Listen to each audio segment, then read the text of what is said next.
Hi, and welcome to Fresh Waves. I'm your host, Bren Masson. Today, we have a guest that has been here before, and we love having her on. I have never met a young woman with so much energy and so much potential. She just rocks the world, and I'm very happy to announce that we have again with us Cecilia Omole. And when Cecilia Omole ends up being the head of the United Nations, I hope that she still remembers Whistle FM and comes back to do another interview on Fresh Waves, because she will be famous one day. She already is famous. Last time we talked to her, she was with the BPW, the Business and Professional Women, and she has now been appointed to the board of directors for BPW, which is what we'll refer to Business and Professional Women, because that's a mouthful to say. So she's been promoted to the board of directors of BPW Ontario. She is the vice president of public affairs and chair of the standing committee of public affairs. And she's currently in the process of developing her public affairs plan for the organization. Good morning, Cecilia, and thank you for joining us here on Fresh Waves. Thank you, Bren. Good morning, and thank you for the wonderful introduction. I'm really happy to be here again and chatting with you this morning. Well, since the last time we spoke, and if anyone wants to hear that interview, they can go to our YouTube channel, Fresh Waves Radio. While you're there, hit subscribe. We love to have subscribers. And you can hear the past interview and how you started on your journey to get into BPW and your interest in the UN from when you were a small child. 16 or so, and I think that's a small child. But you've had another encounter with the United Nations. Tell us what happened since the last time we spoke. Yes, thank you very much. So I actually had the opportunity to join BPW International's delegation at this year's high-level political forum. So this is basically an annual meeting that happens at the United Nations in New York under the auspices of the Economic and Social Council. And so they call that council ECOSOC. ECOSOC is essentially kind of responsible for kind of channeling through and funneling through all of the global social and economic policy decisions with the member states. And so one of the things that they have every year is this kind of annual forum to discuss a number of topics, but primarily a sample of the 17 Sustainable Development Goals. And so the Sustainable Development Goals, or SDGs, are essentially kind of the roadmap that was set out in 2015, agreed upon by the member states to kind of help develop the world globally across a variety of different areas. So for this year, it was actually really interesting because it was essentially like the 30th anniversary of the Beijing Declaration.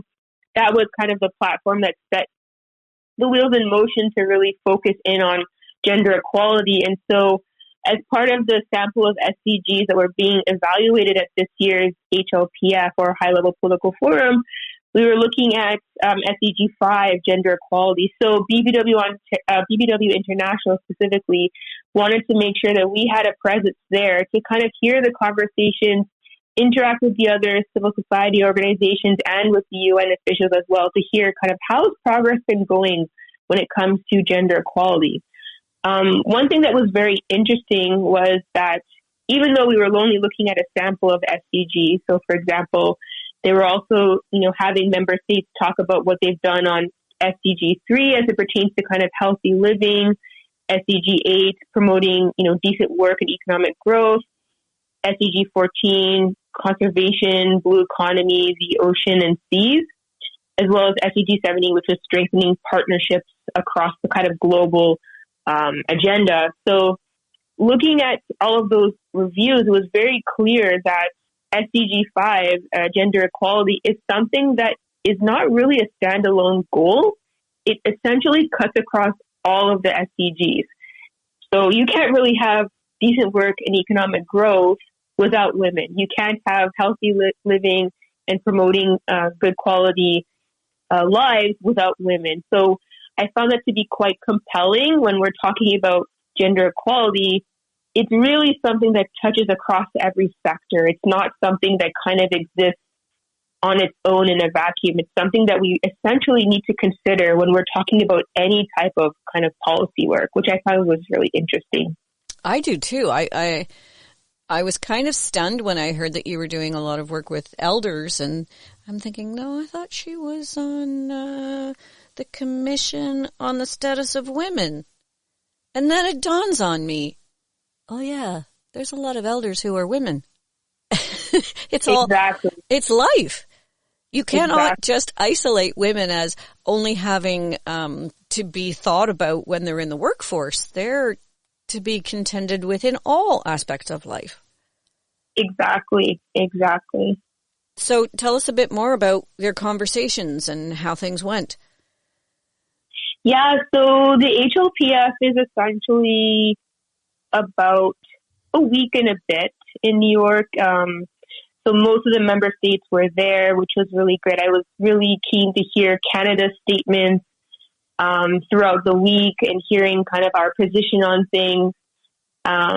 Also to hear, what other countries have been doing as well. There was a lot of, conversation as well with the specific stakeholder groups. So stakeholder groups representing youth, stakeholder groups representing business sectors and things of that nature. Also, other international organizations also delivered statements as well.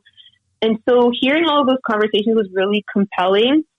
I think what was really interesting as well was hearing how, unfortunately, there's still a lot of work to be done, specifically when it comes to SDG 5. Actually, during that week, the Secretary General tabled a new report. So basically, every year there's also an annual report that's developed by the UN that kind of gives you a snapshot or a report card check-in on how all of the Sustainable Development Goals are kind of performing. Mm-hmm. Unfortunately, there's still a lot of work to be done. If I'm not mistaken, I think they mentioned that a lot of them are not on track to be achieved by the deadline, which is 2030. And so if we look specifically at SDG 5, gender equality, none of SDG 5's indicators are fully met globally.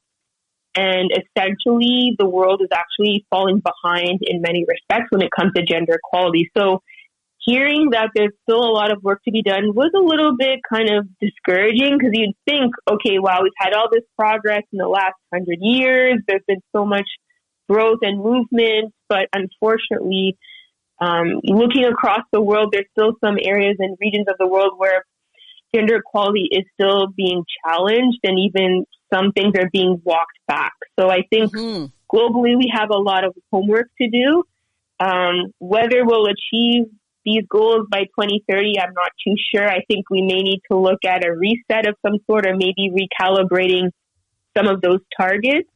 Yeah, as opposed to not thinking that they'll ever happen, but just saying, okay, it's maybe not going to happen by 2030, but let's not lose sight of the fact that it's ongoing and we'd like to continue with it. It seems to me that when you're talking about doing these sorts of things, I mean, like creating gender equality and stuff, you're actually talking about revamping cultures, because the inequality is so embedded in the cultures that are not keeping up with the ways of the West. And I don't see how cultural change like that is going to be anything easy. Yeah, it's actually a very good point. And I think culture definitely figures into this when we're talking about gender equality, because we're also talking about norms, right? Like, what are the cultural norms of a particular country, region, area? Are we talking about cultures that are deeply embedded with a lot of patriarchy, or are we looking at more egalitarian societies? And so when we're talking about gender equality, a lot of that too starts at kind of the community level. And to be quite honest, I think when we're talking about the SDGs and achieving, these global goals on this global agenda, a lot of the actual work is going to be happening at the community and local level, right? So to your point, culture factors in significantly when we're talking about kind of shifting the paradigm, so to speak. You have to go kind of at the grassroots level, go to the communities, and a lot of it is about education and having kind of open dialogue and conversations. And I think another piece that's really important that is often not spoken about is the role that men play as well. Like, certainly women have always been very vocal for many, many years, hundreds of years. We've been kind of screaming and shouting about equality and what we need to see happen from kind of the legal perspective and, just within society as well. And so we also need men to be on board as well, right? And so I've seen actually recently there's a number of kind of programs. I think there's one out of the University of Western Ontario. Yeah, Western University. They have something where they're talking about programming when you're interacting with communities and you're interacting with men. So like supporting men to better understand kind of some of the concerns as it pertains to gender equality, the care economy, sharing duties in the household and things of that nature. Just starting off with kind of conversations to kind of get people to think about things a little bit differently. I think certainly these things do not happen overnight. A lot of the work that's been happening, hundreds of years ago, it was a lot of kind of slow grunt work that was happening over time, slowly changing the perspectives of the decision makers, which at that time were essentially all men, changing their ways of thinking about how women can interact in society and interact and participate in the economy. I think those things always take some time, but I firmly believe a lot of it happens at kind of the community and local level, and a lot of that can be achieved through starting to have these conversations, dialogues, open discussions, forums, and things of that nature. So when it comes to the elder component of this, when they were talking about elders, how does this all come to play with the elders or the senior citizens in the world? When I was at the HLPF, I had the fortune to attend an event at the Canadian Mission in New York. This was actually an event that was headed up by Ambassador Bob Ray. He's since stepped down from his role, I think, on November 17th. But at that time, he was the ambassador, Canada's ambassador to the United Nations in New York. And so he had an event, and it was specifically about that, specifically about elder women and kind of what are some of the current challenges that they face. And so this was a session that was done in partnership with Help Age Canada, as well as the International Longevity Centre of Canada, as well as Elder Abuse Prevention Ontario. And so they had a couple of panels discussing some of these key concerns. And so what I was hearing a lot was the fact that when we're talking about gender equality, and even more specifically when we're talking about some of the issues that affect women, sometimes, and even, a few times, we're actually not talking about the whole spectrum of women. We're often, I think the common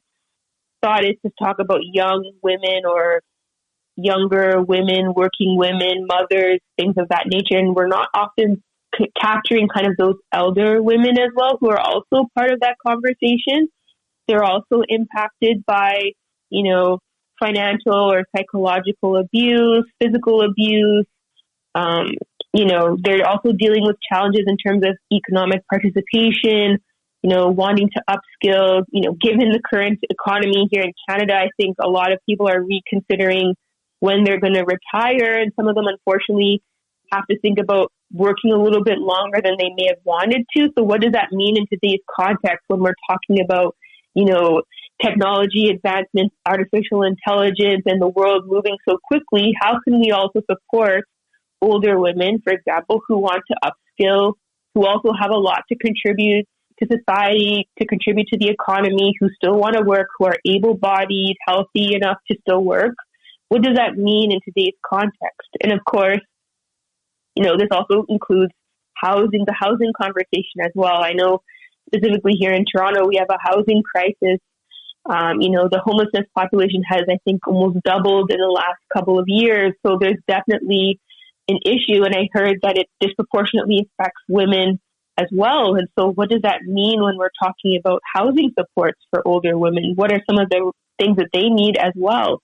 And that also goes to health. So there's all these kind of variables at play that all interact with each other and all impact older women. So when we're talking about gender equality, what does that actually mean? We're not just talking about, the next generation of women, working women and things of that nature. We also need to consider the women who are still here, who have a voice, who have things to contribute and want to still make a difference. And I think it's important not to neglect and to ignore their voices. And especially when we're talking about, intersectionality as well, different, abilities, are we talking about visible and invisible disabilities, different gender expressions, things of that nature. Like, everybody has something to contribute, as well as, marginalized communities, racialized communities. I think, so what I heard, from that panel session at the Canadian Mission, which I really took away from, was we need to make sure that we embed the voice of older women when we're talking about policy work. I don't think it's not enough to just say, yeah, we've handled this because we've got this program solution for working women or this program solution for young girls. We need to also continue the other end of the spectrum as well. Mm-hmm. And you were just mentioning taking it down to grassroots and into the community. I have a friend who wasn't getting the job that she wanted in the hospital setting. She's a social worker.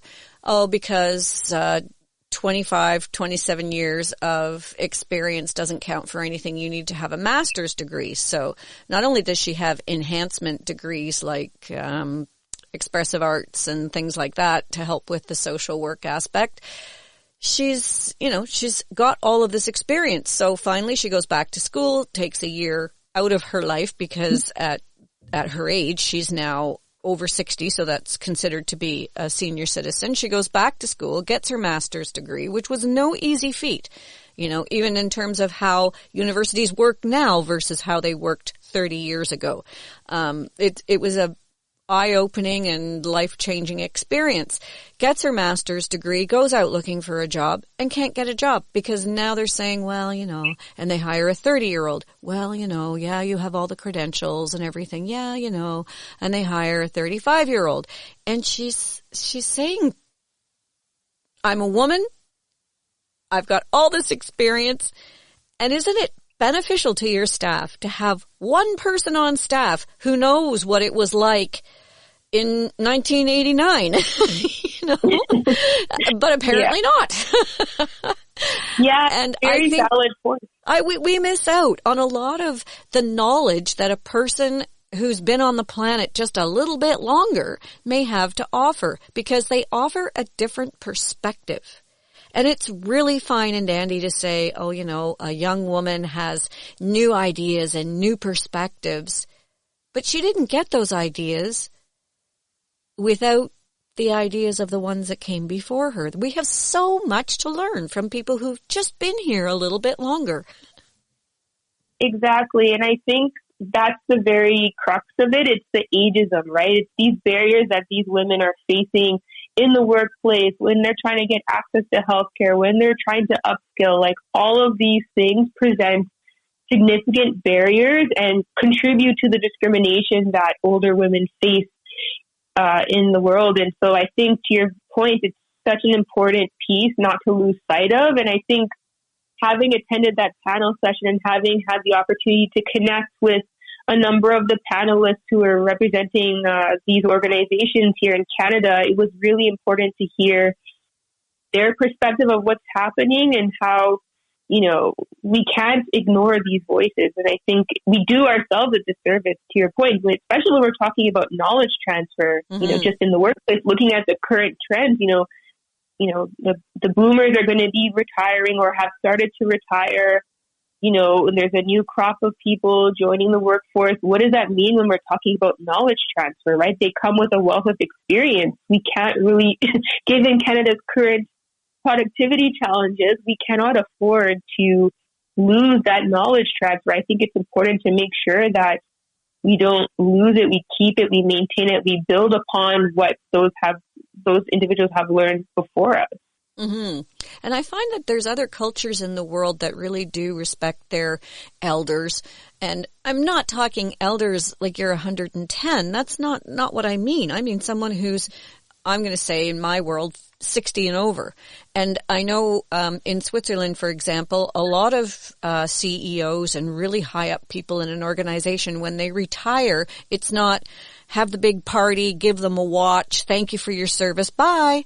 Those people are usually held for 1 to 2 years after they retire as consultants, because the company doesn't want to lose that train of knowledge that has come gradually over the last 30, 40, even 50 years of working, because it's valuable information for the company.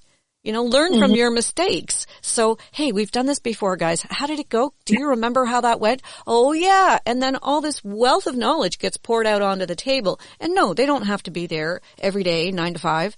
But to have them in a consultant role where they can come in and consult on an issue is a wonderful thing, I think, and a value to the company. Yeah, that's a really interesting concept. I don't know how or if that's practiced here in Canada, but I think that makes sense to me. Like, that sounds like a great idea to have kind of a bit of a transition plan whereby, you know, the person who was in the senior leadership role is still available to answer questions and to assist with kind of the onboarding of the new person that would be taking over from them, as opposed to just, you know, to your point, just having a party and saying, thank you, we wish you well, type of thing. Here's your watch. Exactly. Okay, we're going to take our first break here on Fresh Waves. We're talking this morning with Cecilia Omole. She is with the Business and Professional Women of Canada, and she's been all over the world and talking to people from all over the world. This is fascinating stuff, so stay tuned. We'll be right back. Hi, you're listening to Fresh Waves, and I'm your host, Bren Masson. If you'd like to hear any of this podcast again, you can go to our YouTube channel, Fresh Waves Radio. Hit subscribe. We love to have subscribers, and you can find all of the past broadcasts and podcasts there on our YouTube channel. If you have a story that you'd like to share or a subject for a future show, drop me a line. Bren@freshwaves.ca. We love to hear from you, so any suggestions are appreciated. We're going to get right back to the show, so stay tuned. Hi, we're back on Fresh Waves. I'm your host, Bren Masson, and today we're talking with Cecilia Omole of the Business and Professional Women of Canada. She is in an executive role in the Ontario branch. Cecilia, I really want to say thank you again for joining us today. I'm always fascinated by the conversations we have and the things that you do. It's spectacular. It really is. Thank you so much, Bren. I really appreciate it. I'm happy to be here and to come back at any time as well. I love chatting with you. Okay, so tell us a little bit more about what's going on at BPW. So at BPW, so we have BPW International, which is kind of the head organization. We've got, you know, regional chapters out on every continent, essentially. And then from there, we've kind of got North America covered, which is Canada and the U.S. specifically. And then from there, there's Ontario. So I'm now sitting on the board of directors for BPW Ontario, but I'm still an active participant in my local club here in Toronto. And so in my role at BPW Ontario's board as the VP of Public Affairs, I'm looking to build out our strategy for public affairs as it pertains to our engagement with government, our engagement with community, and sort of leveraging our existing expertise to push forward our advocacy and coalition building. Boy, that's a mouthful. Yes, there's a lot going on. I'm slowly trying to roll it out, but there's a lot going on. I have a big vision. Okay, tell us a little bit about that big vision.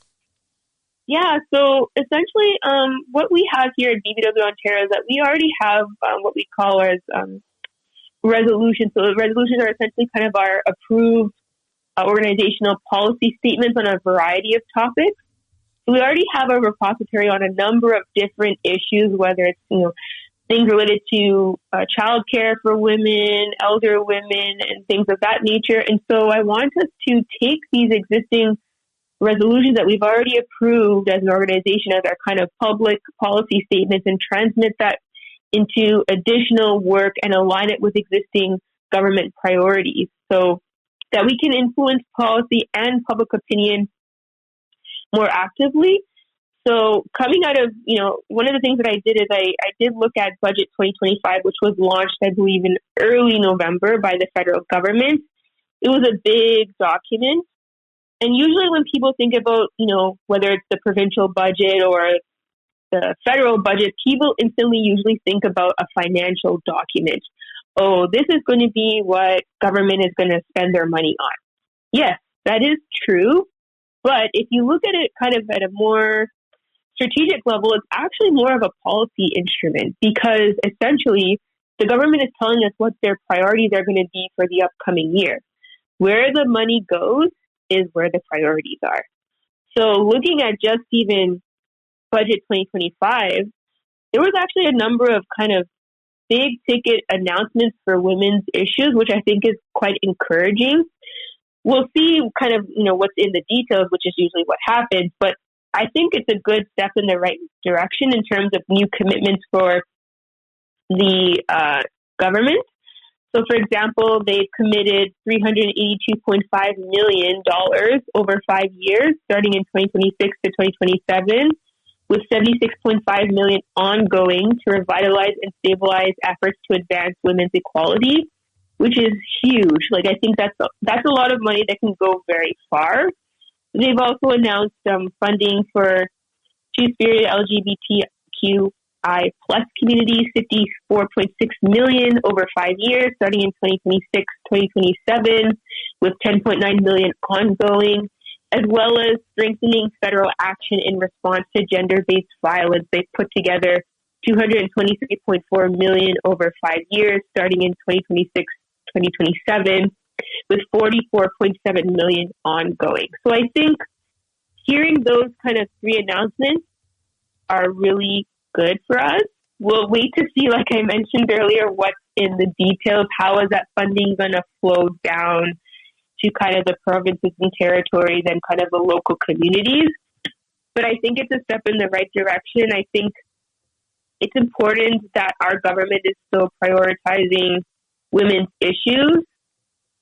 Because, this is not something that's going to go away. Gender equality is something that we're going to continue to fight for the years to come. And as I mentioned earlier, looking at the global, plan, SDG 5, gender equality, we're not on track to achieve that by 2030 in terms of what was outlined in 2015. So we've still got a lot of work to do. But I think when governments kind of put some money commitments towards these activities, it gives us a little bit of encouragement to say, okay, yeah, we can keep fighting because we know we're going to get at least some funding to assist us with the work that we need to do. It's one thing to get the funding, but it's also nice to get the recognition. And it means that if these things are mentioned in the budget, then it's something that the government is looking at. And that's always a good thing, as you were saying before. Exactly. So the budget came down, women are included, which means that, or women's issues have funding for those certain initiatives, and that keeps the things that you do in the foreground. Exactly. So, for example, when it comes to the funding commitment for gender-based violence, there's an existing Canada-Ontario bilateral agreement which talks about that funding commitment specifically. So, as I mentioned to our BPW Ontario board members, I said, I think it'll be important for us to keep a close eye in terms of how this new funding will flow through that existing agreement to see how we can potentially participate in doing some work related to that work as it pertains to gender-based violence. Because as we know, specifically for Ontario, they've got a number of kind of key areas of focus. So, for example, they've articulated they want to make workplaces safer for women. They want to support affordable childcare options. They're looking to offer targeted employment, skills development, and training opportunities for women, as well as providing programs that help all women overcome barriers and achieve financial independence, including Indigenous and racialized women, new Canadians, and people with disabilities. So looking at the federal commitment for BPW Ontario, this means we need to see how does Ontario get a piece of this proverbial pie, so to speak, and how is this going to influence the Ontario government's work on women's affairs, because we do have a ministry that works on these issues specifically. And so we'll be looking to engage more actively on that piece as well. Mm-hmm. And then how does that affect the resolutions that you become involved with as the BPW? Will you focus on the things that the government seems to be focusing on, or will you draw their attention to other things that you think need to be highlighted as well?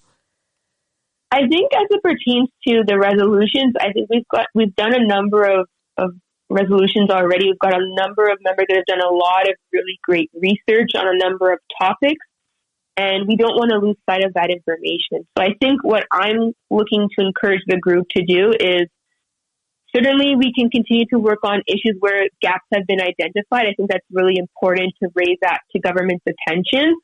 But I also think that from a strategy perspective, I think knowing what the government priorities are in Ontario, we can focus in on where we have existing resolutions on those areas of focus for the Ontario government and push harder on those pieces. And of course, I think where there are gaps, I think, we could likely look to partner with other women's organizations to sort of just amplify our voice so that we can get the attention of government more quickly. I've noticed, generally speaking, it tends to be more effective when you've got a couple of other partners on your letterhead. It tends to pique the government's attention when you have more people saying, you know what, we agree with what they're saying, or we're all saying the same thing. This is an issue and it requires action now. Mm-hmm. And of course, when you get more in other organizations involved, it encompasses a larger group of people who are all, in essence, working in very similar directions towards very similar goals. Exactly. Yeah, that's the old one ant doesn't do too much, but a whole bunch of ants can accomplish amazing things. Yeah, I think there's strength in numbers, and to be quite honest, I think also when it comes to highlighting issues, amplifying your voice with the support of other groups that are also kind of saying the same thing, I think tends to get government's attention. When they see a number of stakeholders are saying this is a problem, this is a gap, this is an issue that needs to be addressed now for XYZ reasons, they'll be like, okay, yeah, we do need to take action because there's all this additional pressure to do something. Mm-hmm. And getting back to the elder issue, it's things that pertain to elders, whether they're women or men. Those have long-reaching arms into grassroots right through to federal and international levels, because our society has seniors. Exactly. Yeah. And actually, some of the organizations, I think I may have mentioned this on the panel of the Canadian Mission at the high-level political forum, were Elder Abuse Prevention Ontario, Health Age Canada, the Institute of Longevity Canada. They're all kind of working together. And so I think the issues related to elder women is very important in Canada. And I think just even looking at our demographic, we've got an aging population right now. And, we need to take this seriously, especially as it pertains to the impact on the economy, knowledge transfer, access to services for older persons, and, the whole gamut of services are required. And that, what will that support require? What changes do government need to do to develop these programs to support older persons, older women specifically? Mm-hmm. And older women, it ends up that, I'm not being partial or anything, but the statistics lead you to see that the women outlast the men. And therefore, when in the upper elder category, you have a majority of women. Yeah, it's very true. We do tend to outlive the men. And what does that mean for services? What does that mean for support, right? Oftentimes the women are not only, if they're still working, they're also caregivers as well. So they talk about, this concept of the care economy. What does the care economy mean? How do we support women who are caregivers? What does that mean for them? What does that mean for their families? And, it can be a complicated suite of services that are required, but it's certainly something that governments need to take notice of, because it's something that's needed. Yeah. And it would be nice if we have a number of older women involved in these organizations to help push for this change. Yeah, I think as it pertains to that, I think there's great representation with the three organizations I just referenced. There's a lot of work that the three of them are doing, and they do work together quite often. And so I think there is work being done within Canada, within Ontario specifically as well. And I know there's also work being done internationally in addition to that. And so I think there are a number of groups, a number of people who are really trying to elevate the conversation and to push these concerns to the forefront of the government, whether it's federal, provincial, territorial, to make sure that they don't lose sight of the vulnerabilities that are experienced by older women. Mm-hmm. And I think it's nice within your organization, from what I've seen of it anyway, you do have a lot of older women still involved in the organization, and I think that's great. Yeah, and I think that's one of the best things about BPW, to be honest with you, is that there's such a wealth of knowledge, a wealth of experience, and desire to push the conversation forward. And there's a number of women from the organization, whether it's BPW Canada, BPW Ontario, or even my local club here in Toronto, that have been working on pushing women's rights and women's advocacy issues forward for many, many years, some of them even decades. And so I think it's so important to make sure that their voices are not lost. I think we have to also ensure that there's knowledge transfer, work together with them, recognize and celebrate the contributions that they have made in the past and that they continue to make. I think that's really important.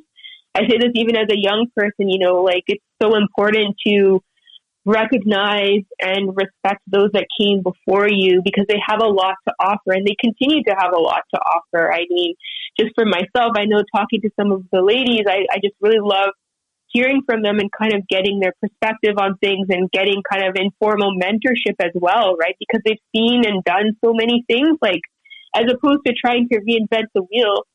Just have a conversation. They can probably tell you that they've been in a similar situation and have a solution that you don't need to go too far to uncover. Mm-hmm. So I'm really grateful for that, actually, just to be exposed to the depth and breadth of knowledge and experience from the women in the BPW network, broadly speaking. And I think sometimes they have the ability to say the positive things. It's funny because last year when I was at one of the BPW meetings, I can honestly say, through the dinner conversation, really getting, we've got to do this and we've got to do it now and we've got to get this thing going and this has to happen.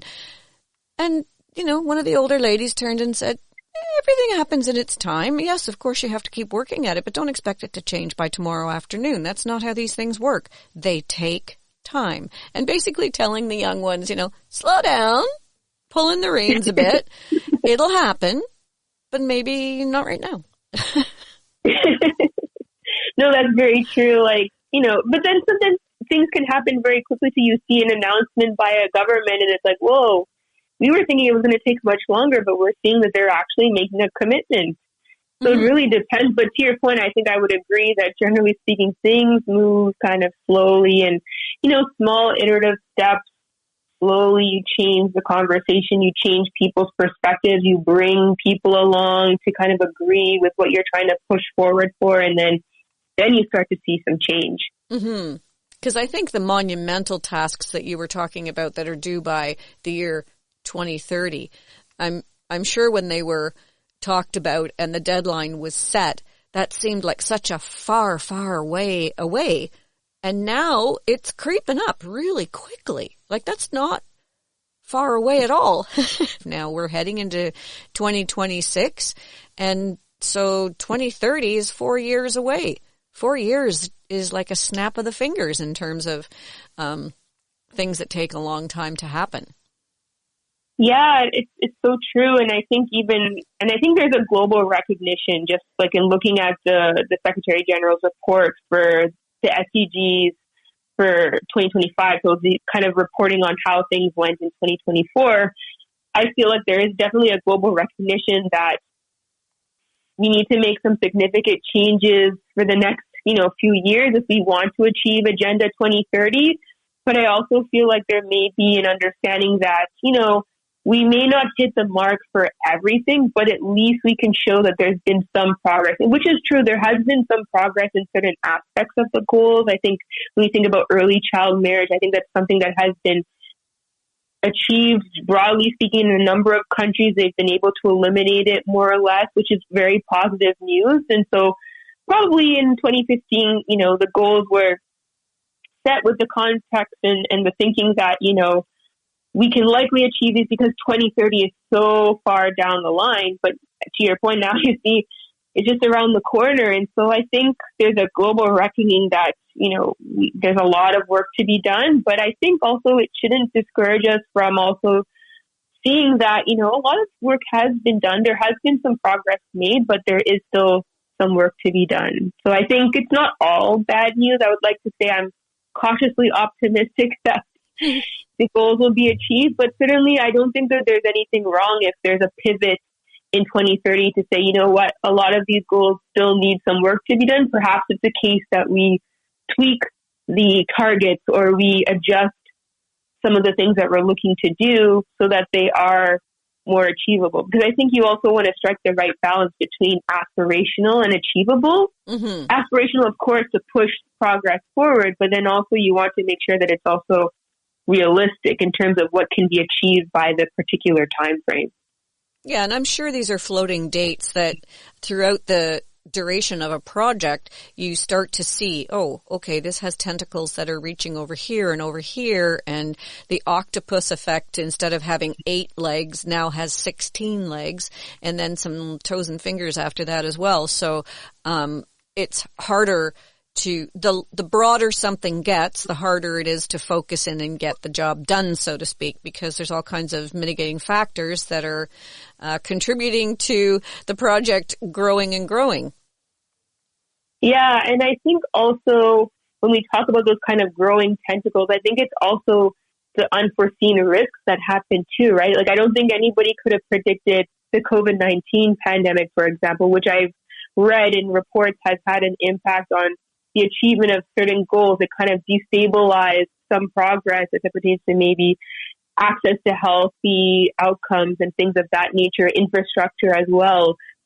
And also we have to remember as well, peace and security play a big part in being able to achieve a type of, global goal or national goal. When you have war, when you have famine, when you have other things of that nature, it makes it very difficult for people to focus on maybe, the blue economy or ocean marine security because they don't have enough to eat, or they're dealing with their homestead being bombed. I think there's so many things at play that can really destabilize and kind of lead to a goal regressing, like the Sustainable Development Goals in particular. I know just in hearing the conversations with the HLPF, a lot of the things that they talked about was this idea of peace and security, economic stability being kind of one of the, some of the foundational blocks to being able for a government to focus on the 17 goals. Because if you don't have peace and security, you don't have stability, it's very difficult to focus on these other things when you don't have kind of your foundation set. And the fear. I think right now there is so much fear in all societies of the world. We're afraid of war. We're afraid of disease. And COVID really did set a global fear meter that we've never seen before. Yeah, I would agree with that. I think even the fact that it seemingly came out of nowhere, right? And then the world kind of just stopped. And people were not traveling. People were isolated at home. People were wearing masks. I think it's those type of risks, as they call it in risk management, the black swan events, where you don't see it coming and then it happens and you're not prepared because you were not anticipating it to happen, and you don't really have a mitigation strategy. You're quickly trying to develop plans for business continuity, or you're trying to develop plans to be able to manage, contain the risk, lessen the impact of the risk. It's certainly something I think that impacts the achievement of goals. And when we're talking about big global goals, I think a big aspect of them being achievable is also risk management as well, which can be very difficult to predict, right? You're trying to anticipate uncertain events that may or may not happen. You can't always predict what will happen. And so when something happens like COVID, how do you course correct? How do you pivot in that circumstances? I think it's very challenging for governments to be able to do that. Mm-hmm. And we can look back at COVID, and I know that they're still analyzing all kinds of aspects of COVID and how the pandemic was handled, so that going forward, if something like that happens again, that we can say, okay, well, this is what we did last time and it was very successful, or this didn't work at all last time, so let's find a new strategy. But who's to say that the next pandemic is going to be anything similar to COVID? So like you said, it is that one-off anomaly that kind of makes people live in a state of fear. Because I think before people would say, oh yeah, no, the big flu is coming. Yeah. Don't be a negative Nelson. And now we know that it did happen. And it creates a whole atmosphere of trepidation and fear that wasn't there before. And COVID profoundly affected women. Mm-hmm. It's true. I mean, and I would say almost disproportionately affected women as well, right? It's, yes. For example, a lot of the women in healthcare, a lot of the nurses, a number of the doctors were women. So you have somebody working extra shifts, dealing with people dying of COVID, coming home, you're exhausted, you still need to take care of your family. It's a lot. And I think a lot of, women during that time, and again, I've having spoken with some friends who work in healthcare, a lot of them were just so burnt out because they were just exhausted by the entire experience and the entire circumstances of the volume of what they had to deal with. Not just the physical toll of working long hours, but also the emotional toll that it took in terms of, you see a patient one moment and they've passed away from COVID. It's very difficult emotionally to kind of manage those things. And I think maybe there wasn't enough conversations about that, kind of the emotional, mental health impact of everything. Mm-hmm. And especially for women, because in the majority key caregiver roles, we were doing double duty a lot of time, like really doing double duty and more. And senior women at home managing family members and trying to hold things together. It was really all consuming. Daunting, actually. Yeah. And I think the care economy is definitely one of those pieces that are being discussed globally, and I think even nationally and even within Ontario as well, the care economy and, that whole concept of how do we support women in the home as well, not just when they're in the workforce or looking to upskill, but also when they're at home, when they're doing essentially double duty. It's like a second job, right? Because you're expected to, maintain the household, clean, cook, support kids with the homework, things like that. It's a lot to ask of one person who is also doing other roles as well, whether they're at work or maybe they have other leadership responsibilities. It's quite a bit. It certainly is. And on that topic, I'm going to ask you about your life in terms of you do so much and you help with these organizations and you have a full-time job. Where's your work-life balance? That's a good question. To be honest with you, it is definitely a balance. I mean, it's not perfectly balanced. I'll be honest with you. It's not perfectly balanced, but it is something that I'm working on. I will not say that I have it figured out. I definitely do not have it figured out, but I do try to balance my time as best as I can by not putting too much on my plate. Making sure that I have time to exercise and I get enough hours of sleep and I'm able to connect with family and friends. I think for me that's very important when it comes to trying to achieve balance. But I would say that I don't have it all figured out, but I try my best, but it's something I am definitely still working on. I may not even ever achieve full balance. I think it's just kind of trying to manage the chaos as best as possible.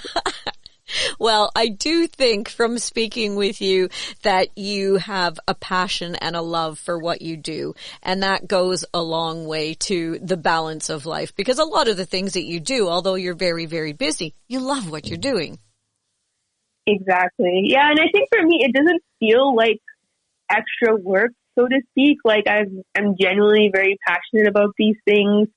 And so for me, it's like, I don't feel tired. Like I can spend hours reading reports on like international development, gender equality, what's happening in Canada, things like that. Like to me, it doesn't feel like work, extra work. To me, it's like a genuine interest that I have, and I feel energized by it, to be honest with you. Like it doesn't feel like work. Like I can spend hours reading about what's happening around the world. That's great. Plus you get to take what you've read and put it into practical use, which again is a wonderful thing. You're not a couch surfer by any means. Well, thank you for joining us this morning. Thanks for bringing us up to date on all these wonderful things. If people are interested in BPW, how do they get a hold of BPW and become involved? Yeah, so we do have the website for the BPW International. If they want to hear what's going on internationally, how we're plugged into the UN, they can find it on the BPW International website. And of course, there's also the BPW Canada. So if folks want to see what we're doing nationally, they can find out there. And of course, we still have our local clubs. So BPW Ontario also has a website which lists all of our local clubs, including Toronto, and kind of our latest activities and what we're doing across the province. That's terrific. Again, thank you for joining us today, Cecilia. And please do keep us up to date with what's going on. Anytime there's something you think is really interesting that the listeners would like to hear about, just drop me a line and we'll get you on the air as soon as we can. Absolutely. Thank you so much, Bren. I look forward to staying in touch. Okay. That's it for Fresh Waves today. Join us again next Sunday for more Fresh Waves. I'm your host, Bren Masson. Until next time, take care, everyone.